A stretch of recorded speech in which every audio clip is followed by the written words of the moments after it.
और तिरंगा ये सबका है, ये भारत की आन शान और बान है। इतने ये सब फैक्ट्री वाले हैं, फैक्ट्री दुकानदार सब अपने कारोबार बंद करके ये देशभक्ति के लिए जज्बा, ये ऐसे लग रहा है दिवाली बनाई जा रही है आज। हम देश के साथ हैं और प्रधानमंत्री जी के आह्वान पे ये तिरंगा यात्रा अभी और भी कई जगह निकलेगी और हर वर्ष निकलेगी। और आज हम दिल्ली के हृदय, दिल्ली के दिल, कनॉट प्लेस के अंदर इस तिरंगा यात्रा के साथ हैं। देखिए ऐसा है, ये 75वां साल चल रहा है आज़ादी का और देश के अंदर जागरूकता पैदा हुई है, आज के नौजवान के अंदर जागरूकता पैदा हुई है। 20 रुपए का तो झंडे का एक रेट रखा हुआ है जिससे कि 20 रुपए से ज़्यादा कोई झंडा ना बेच सके। ऐसा लग रहा है कि ये पहली बार हमें आज़ादी मिली है, लोग अपने आप निकल कर घरों से आ रहे हैं। अगर हम किसी का जो अफोर्ड नहीं कर सकता उसे एक झंडा देते हैं तो उसको महसूस होता है कि मैं भी इस अपने जश्न में देश के शामिल हूँ। नमस्कार, मैं हूँ काजल सिंह और आप देख रहे हैं खबर इंडिया। इस वक्त हम मौजूद हैं सीपी में, कनॉट प्लेस में, और यहाँ पे हम घूम रहे थे जब हमने देखा कि यहाँ पे तिरंगा यात्रा भी निकली हुई है, जो कि बीजेपी की तरफ से मुहिम चलाई गई है कि हर घर तिरंगा यात्रा निकाली जाए 13 से 15 अगस्त तक। तो यहाँ पे मौजूद जो लोग हैं तिरंगा यात्रा में, उनसे हम बात करेंगे। सर, क्या सोच के तिरंगा यात्रा निकाली गई है? ये 75 साल हमारे देश को आज़ाद हुए हैं और उसके लिए जो ये आज़ादी का अमृत महोत्सव जो प्रधानमंत्री जी की कॉल थी, उसके साथ मिलते हुए हम सब उद्योगपतियों ने ये आह्वान किया आपस में और ये तय किया कि हम तिरंगा यात्रा जगह जगह पे निकालेंगे। और ये अभियान हमारा 5-6 दिन से चल रहा है लगातार, अलग अलग इंडस्ट्रियल एरिया में, अलग अलग मार्केट्स में, कुछ रेजिडेंशियल कॉलोनीज़ में, और आज हम दिल्ली के हृदय, दिल्ली के दिल, कनॉट प्लेस के अंदर इस तिरंगा यात्रा के साथ हैं। इसी तरह से ये कल फिर हमारी सुबह से 3-4 जगह पे अलग अलग तिरंगा यात्रा रहने वाली है। लेकिन देखिए, कुछ जो विरोधी पार्टियां, उनकी तरफ से ये कहना है कि बीजेपी की ये रणनीति है। ये बीजेपी, ये तो देश का मामला है, इसमें बीजेपी कहाँ से आ गई? कोई बीजेपी का सपोर्टर हो सकता है, कोई किसी और पार्टी का सपोर्टर हो सकता है, तो क्या हम अपने देश के लिए इतना सा नहीं कर सकते कि हम, अगर प्रधानमंत्री जी ने हमें एक आह्वान किया तो हम क्या उस आह्वान के साथ जुड़ नहीं सकते? क्या केवल बीजेपी वाले ही जुड़ेंगे, दूसरे नहीं जुड़ सकते? हम बिल्कुल, हम देश के साथ हैं, हमें किसी पार्टी पॉलिटिक्स से लेना देना नहीं है, हम देश के साथ हैं और प्रधानमंत्री जी के आह्वान पे ये तिरंगा यात्रा अभी और भी कई जगह निकलेगी और हर वर्ष निकलेगी। क्या लगता है? शफीकुर रहमान ये कहते हैं जो मुल्क के दफ्तर हैं, कार्यालय हैं, सिर्फ उसी पे तिरंगा फहराया जाएगा, किसी को विवश ना किया जाएगा। ऐसा ही 52 साल तक जो ये एक वो झूठ चलाया जा रहा है ना कि 52 साल तक तिरंगा नहीं फहराया। हमारा जो कानून था, जो भारत का जो कानून था, उसके अनुसार केवल सरकारी ऑफिस के ऊपर ही झंडा फहराया जा सकता था, बाकी जगह नहीं फहराया जा सकता था। उस चीज़ को पकड़ते हुए ये कह देना कि झंडा नहीं फहराया, ये सन 2002 में जब ये अमेंडमेंट आया, जो झंडा एक्ट जो बना, इसके अंदर ये अमेंडमेंट आया और इसमें आम आदमी को अधिकार दिया गया कि हर आदमी किसी भी समय अपने घर पे, अपने कार्यालय पे झंडा फहरा सकता है। उसके बाद ये झंडा फहराने की परंपरा शुरू हुई, हर आम आदमी के हाथ में ये झंडा आया और वो उसको सम्मान के साथ फहरा सकता है। राहुल गांधी का कहना यह है कि 52 सालों तक बीजेपी ने तिरंगा क्यों नहीं फहराया? देखिए ऐसा है, ये 75वां साल चल रहा है आज़ादी का और देश के अंदर जागरूकता पैदा हुई है, आज के नौजवान के अंदर जागरूकता पैदा हुई है। तो ऐसा नहीं है पीछे कुछ काम नहीं हुआ तो आगे ना हो। आज हर घर में, हर दुकान पे, हर उद्योग में, हर जगह आप देख रहे हैं, कनॉट प्लेस या कोई भी एरिया जाएंगे कितना सजा हुआ है। पूरा देश, हिंदुस्तान आज इस पर्व, सबसे देश का सबसे बड़ा पर्व है। आज 1947 में हमको 15 अगस्त को आज़ादी मिली थी।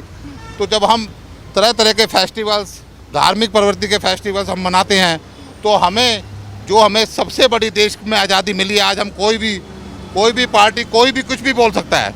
जब इतना अधिकार मिला हुआ है तो आज हम इस फेस्टिवल के रूप में हम लोग मना रहे हैं। ये हमारा आज़ादी का 75वां अमृत महोत्सव है और इसके अंदर सभी लोगों को, चाहे वो किसी राजनीतिक दल का हो, चाहे वो किसी धर्म का हो, सबको मिलके इस उत्सव को मना रहे हैं और मनाना चाहिए। और सब राजनीतिक दल आज इसको मना रहे हैं। कल आम आदमी पार्टी भी 14 अगस्त को 5 बजे पूरे दिल्ली के अंदर कितना बड़ा महोत्सव मना रही है। तो हम सबको खुशी है और क्रिटिसिज्म तो होता ही है। जब कोई अच्छा काम होगा तो उसका क्रिटिसिज्म भी होना जरूरी है, नहीं तो ये कैसे पता चलेगा कि कौन क्रिटिसाइज कर रहा है और कौन इसको कर रहा है। देखिए, कहना ये भी है कि जो गरीब लोग हैं उनसे भी 20 रुपए एक्स्ट्रा वसूले जा रहे हैं राशन कार्ड के नाम पर। नहीं, ऐसा नहीं है, कोई नहीं है। लोग, ये सब अफवाहें हैं। झंडे फ्री में बांटे जा रहे हैं। हमने भी 2000 झंडे, हर दुकान पे एक झंडा बांटा है।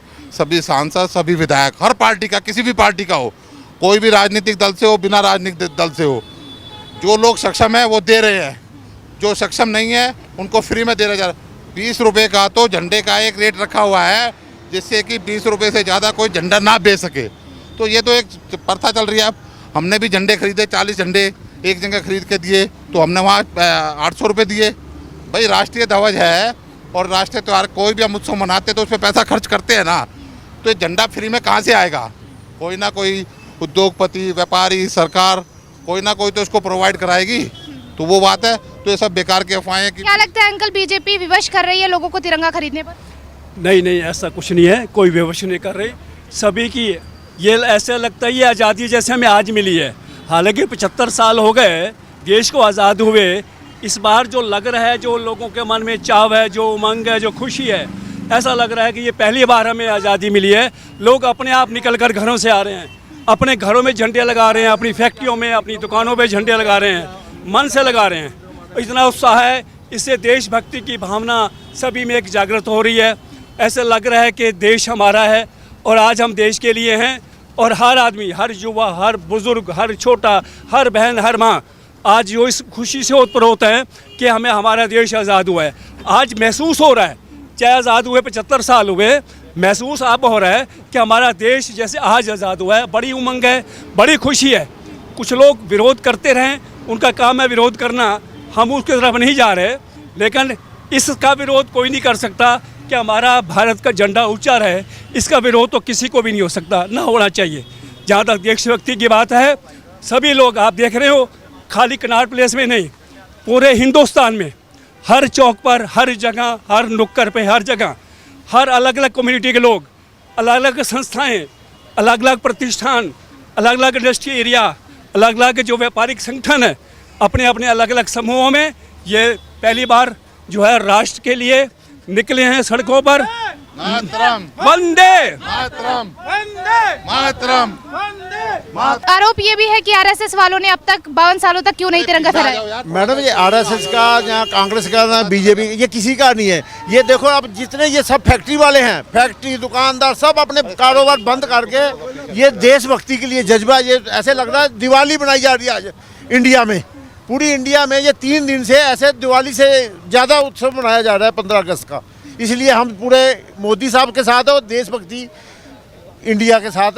जय हिंद, जय भारत। लेकिन राहुल गांधी का कहना यह है कि आरएसएस वाले जो हैं वो अपने दफ्तर पर तिरंगा कब लगाएंगे? राहुल गांधी जी को मालूम नहीं कि पहले हमारा संविधान ये कहता था कि हम खुले स्थान पे झंडा नहीं फहरा सकते। सिर्फ जो संस्थाएं थी सरकारी, उन्हीं के ऊपर वो झंडा फहराया जाता था। आम आदमी को झंडा घर पे फहराने की इजाज़त नहीं थी। लेकिन कुछ व्यक्तियों ने जो संघर्ष किया और ये आज उसी का परिणाम है कि हर घर में तिरंगा जो फहराया जा रहा है। तो राहुल गांधी जी की सोच जो है वो नेगेटिव है। वो मुझे लगता है कि वो भारत को अपना देश नहीं मानते। तो क्या लगता है इस पे भी, अब तिरंगे पे भी राजनीतिकरण हो रही है? बिल्कुल हो रही है। जो जिनको कहना है, जिनको लगता है कि ये देश हमारा नहीं है, वो राजनीतिकरण कर रहे हैं झंडे की। और तिरंगा ये सबका है, ये भारत की आन, शान और बान है। और मोदी, सवाल ये भी है कि लोगों को विवश किया जा रहा है तिरंगा खरीदने पे।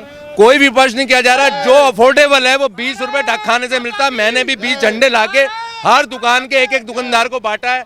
आज भी हम जो पद यात्रा निकाल रहे हैं उसमें भी हमने झंडे परचेज किए हैं। हम अफोर्डेबल है, हम कमाते हैं, बिजनेसमैन आदमी है। अगर हम किसी का जो अफोर्ड नहीं कर सकता उसे एक झंडा देते हैं तो उसको महसूस होता है कि मैं भी इस अपने जश्न में देश के शामिल हूँ।